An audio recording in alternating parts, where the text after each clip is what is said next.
사랑하는 이글스필드 가족 여러분, 12월 18일 금요일 아침입니다. 이 땅에 소망으로 오신 주님께서 오늘도 여러분 모두와 함께 하시기를 원합니다. 오늘 우리가 함께 나눌 말씀은 구약성경 시편 109편 1절에서 15절까지의 말씀입니다. 시편 109편 1절에서 15절까지의 말씀입니다. 말씀을 제가 읽겠습니다. 내가 찬양하는 하나님이여, 잠잠하지 마옵소서. 그들이 악한 입과 거짓된 입을 열어 나를 치며 속이는 혀로 내게 말하며 또 미워하는 말로 나를 두르고 까닭없이 나를 공격하였음이니이다. 나는 사랑하나 그들은 도리어 나를 대적하니 나는 기도할 뿐이라. 그들이 악으로 나의 선을 갚으며 미워함으로 나의 사랑을 갚았사오니 악인이 그를 다스리게 하시며 사탄이 그의 오른쪽에 서게 하소서. 그가 심판을 받을 때에 죄인이 되어 나오게 하시며 그의 기도가 죄로 변하게 하시며 그의 연수를 짧게 하시며 그의 직분을 타인이 빼앗게 하시며 그의 자녀는 고아가 되고 그의 아내는 과부가 되며 그의 자녀들은 유리하며 구걸하고 그들의 황폐한 집을 떠나 빌어먹게 하소서. 고리대금하는 자가 그의 소유를 다 빼앗게 하시며 그가 수고한 것을 낯선 사람이 탈취하게 하시며 그에게 인애를 베풀 자가 없게 하시며 그의 고아에게 은혜를 베풀 자도 없게 하시며 그의 자손이 끊어지게 하시며 후대에 그들의 이름이 지워지게 하소서. 여호와는 그의 조상들의 죄악을 기억하시며 그의 어머니의 죄를 지워버리지 마시고 그 죄악을 항상 여호와 앞에 있게 하사 그들의 기억을 땅에서 끊으소서. 아멘. 하나님을 섬기는 사람이 어떻게 이렇게 심한 저주를 퍼부을 수가 있을까 하는 당혹스러움을 불러일으키는 시편을 오늘 만났습니다. 풀꽃이라는 아주 잘 알려진 시가 있지요. 저도 몇 차례 인용했던 나태주 시인의 시인데, 자세히 보아야 예쁘다, 너도 그렇다 라고 하는 식구로 끝이 납니다. 자세히 잘 살펴보지 않으면 드러나지 않는 풀꽃의 아름다움을 노래한 시인데, 오늘과 내일 읽게 되는 시편 109편이 그런 말씀들 중에 하나라고 생각합니다. 겉으로 슬쩍 보아서는 그 본래 말하고자 하는 말을 놓치기 쉽다는 뜻이죠. 그래서 오늘과 내일 살펴볼 이 시를 읽을 때는 이 시에 드러난 감정에 분별 없이 휩쓸리지 않고 또 한 발 떨어져서 조금 객관적으로 살펴볼 필요가 있습니다. 6절 이하를 보면 상대방, 이 대적을 향해서 엄청난 저주를 합니다.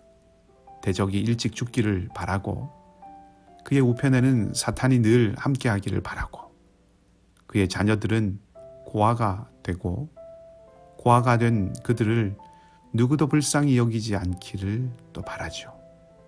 대적이 가진 소유도 다 빼앗기라고 그렇게 말합니다.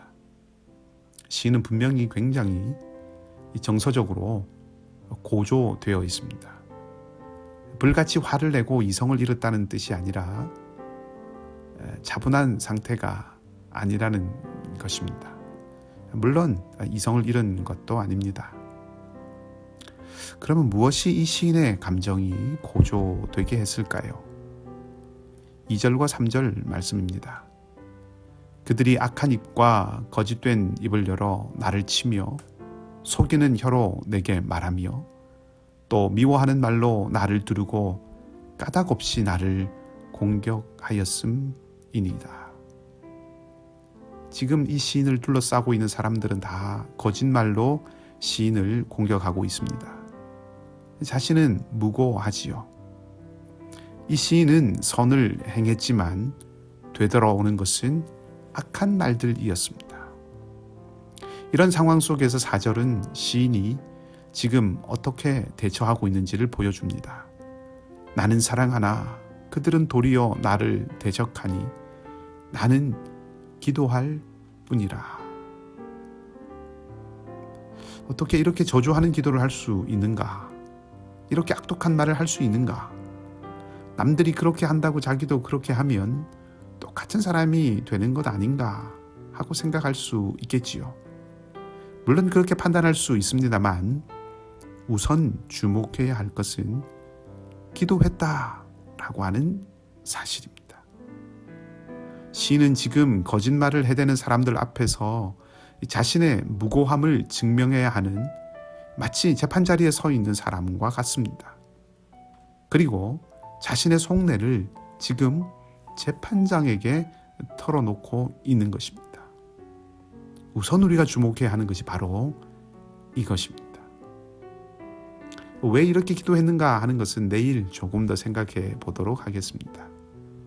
오늘 이 기도의 내용이 왜 그러냐 하는 것을 보기 전에 우리가 우선 보아야 하는 것은 시인이 이 상황을 들고 대적들과 원수들에게로 간 것이 아니고 하나님께 갔다는 사실입니다. 1절도 하나님께 잠잠하지 말아달라고 요청하죠. 하나님께서 보시고 판단해 달라는 것입니다. 그리고 이 말은 하나님께서 보시고 판단하실 수 있는 분이라고 굳게 믿고 있다는 것을 보여주는 것입니다. 이것은 아주 중요한 문제입니다. 우리는 원수를 사랑하라 라고 하신 주님의 말씀을 압니다. 그래서 때로는 이 말씀을 내 힘으로 이룰 수 있다고 생각을 합니다. 그래서 어떻게든 품어보려고 억울한 일을 당하고 모욕을 당해도 참고 인내하고 또 삭혀서 원수 사랑을 내 힘으로 이루려고 합니다. 억지로 미소 짓기도 하고 안 그런 척 아량을 과도하게 베풀기도 합니다. 혹은 한 걸음 더 나아가 내 안에 주님의 무한한 사랑을 풍성하게 해주시기를 구해서 이런 상황들을 이겨내려고 하지요. 물론 그러해야 합니다. 주님의 말씀을 받고 따라야 합니다. 그런데 그 과정 가운데 한 가지 놓치기 쉬운 것이 있습니다. 그것을 하나님께 들고 가는 것입니다. 우리는 이 시인처럼 먼저 하나님이 판단해 주시기를 구해야 합니다.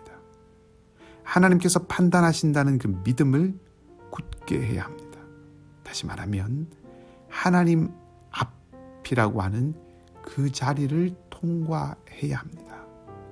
그것 없이 섣불리 내가 먼저 나섰다가는 주님의 말씀을 이루기는커녕 오히려 그르칠 수 있다는 것입니다.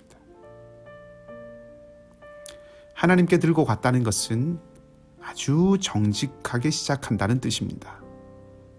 오늘 시인은 고상하지 않습니다. 그럴듯한 신앙적인 용어나 태도를 보이지 않습니다. 오히려 우리가 듣기에 민망할 정도로 쏟아놓고 있습니다.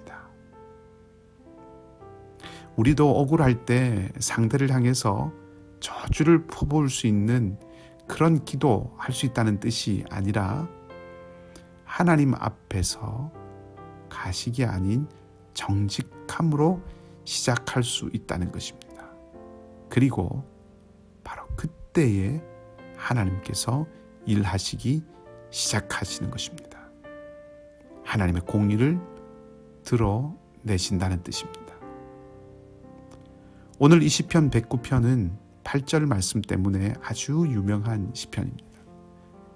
그의 직분을 타인이 취하게 하소서라고 하는 이 8절은 사도행전 1장에 인용되어 있습니다. 사도행전 1장에서는 예수님을 배반한 유다가 죽고 난 후에 그 후임이 될 다른 사도를 선출하는 장면이 기록되어 있습니다. 거기서 11사도들이 한 명을 보충하려 할 때 이렇게 된 것이 바로 하나님의 말씀이 이루어진 것이다 라고 그렇게 고백합니다. 다시 말하면 유다에게 일어난 일을 통해서 하나님께서 이 세상에 복을 주시기 위해서 보내주신 무죄한 자를 대적하면 그 대적한 자가 어떻게 되는지를 보게 되었다고 말하는 것입니다. 공의로우신 하나님께서 무죄한 자와 그 무죄한 자를 대적하는 자가 각각 어떤 운명을 맞게 하실 것인지를 보여주셨다는 것이죠. 그것을 보여주셨다는 것을 말하기 위해서 오늘 이 8절을 인용한 것입니다. 저주하는 기도가 이루어졌다는 말씀을 드리는 것이 아닙니다. 시인이 신뢰한 하나님, 무죄한 자를 괴롭히는 거짓으로 가득한 사람에게 하나님께서 공의로 행하신다는 것을 말씀드리는 것입니다. 더 중요한 것은 저주라고 하는 태도나 저주하는 행위가 아니라 하나님입니다. 시인이 하나님께 자신의 상황을 정직하게 가져갔다는 것, 그리고 하나님은 공의를 반드시 행하시는 분이라는 것, 이것이 더 중요한 것이라는 말입니다. 우리를 헐뜯고 오해하고 모함하는 일들이 일어날 수 있습니다. 참으로 가슴 아프고 견디기 힘든 일입니다. 그러나 오늘 이 두 가지를 기억하십시다. 그 어떤 상황이든 하나님께 가지고 가십시다. 그리고 하나님 앞에서 정직하게 시작하고 하나님의 공의를 신뢰하십시다. 이것을 붙드는 것이 우리를 지키고 살리는 길입니다. 주님의 은총 가운데 선한 것을 선택할 수 있는 믿음의 용기가 있는 우리 모두가 되기를 주님의 이름으로 소망합니다. 함께 기도하겠습니다. 하나님, 이 시인의 상황을 생각해 봅니다. 선을 행하나 악이 돌아오고 사랑하나 대적하고 또 미움이 돌아오는 참 힘들고 견디기 어렵고 세상 모두를 잃은 것 같은 모습일 것 같습니다. 얼마나 암담하고 얼마나 캄캄하고 얼마나 그 스트레스가 컸겠습니까? 그것을 분을 내고 터뜨리고 사람들에게 호소하고 만방의 큰 소리로 외치지 않고 이 시인은 기도할 뿐이라고 고백했습니다. 다른 것을 할 수 없어서 그저 힘이 없으니 기도하자는 것이 아니었습니다. 공의의 하나님, 시퍼렇게 살펴보시는 하나님이 계심을 확신했기에 시인은 선을 행하는 것을 놓치지 않았고 기도의 자리 하나님 앞으로 나아간 것을 저희들이 보았습니다. 하나님, 우리도 그렇게 하도록 인도해 주시옵소서. 사람들에게 나를 알아주고 힘이 되어줄 것 같은 사람들에게 기대며 다가가지 않게 하시고 공의로 판단하시고 정의를 이루시는 하나님께 나아가게 하여 주시옵소서. 또한 정직함으로 시작하기 원합니다. 시인의 적나라한 마음을 봅니다. 그리고 그 속에 담긴 솔직함을 봅니다. 하나님 앞에서 꾸미지 않는 우리가 되게 하시고 정직하게 시작할 수 있는 우리가 되게 하여 주시옵소서. 그리하여 하나님께서 또한 당신의 뜻대로 빚어 가실 수 있도록 우리를 온전히 내어드리게 하여 주시옵소서. 주님, 오늘 하루가 그런 하루가 되기를 원합니다.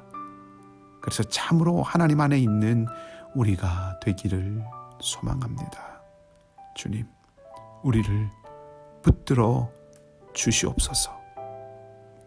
이윤성 자매와 이정복 김향미 집사님, 그리고 지원이, 이 모든 가족들을 주님께서 견고한 발로 들으시고 안아 주시옵소서.